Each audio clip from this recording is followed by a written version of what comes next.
Kikiligin ka talaga sa first monthsary ng Dadit.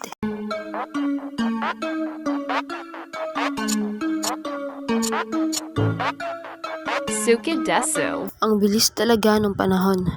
Biruin nyo, parang kailan lang, nagtitinda lang si Medit ng leche plan.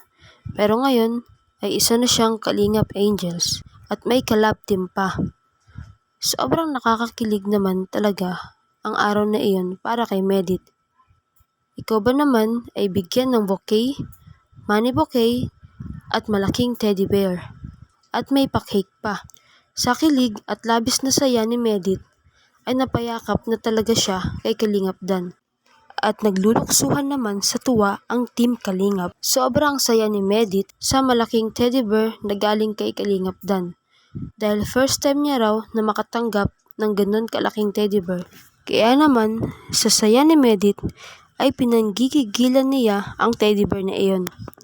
At dahil nga sa ilog ginanap ang kanilang monthsary, ay syempre naligo rin ng dalawa. Sobrang nag-enjoy talaga sila Kalingap Dan at Medit sa kanilang first monthsary. At sa araw na iyon ay nag-effort talaga si Kalingap Dan para mapasaya si Medit.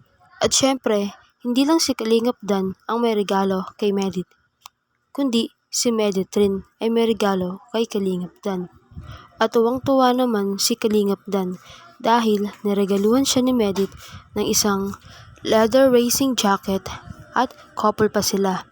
Dahil naisip ni Medit na parehas silang mahilig sa motor.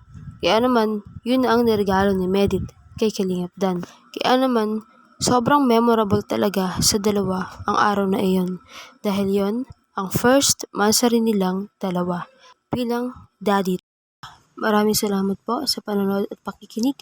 Please do not forget to like, leave a comment, share, and subscribe po sa aking munting YouTube channel. Maraming salamat po. God bless us all.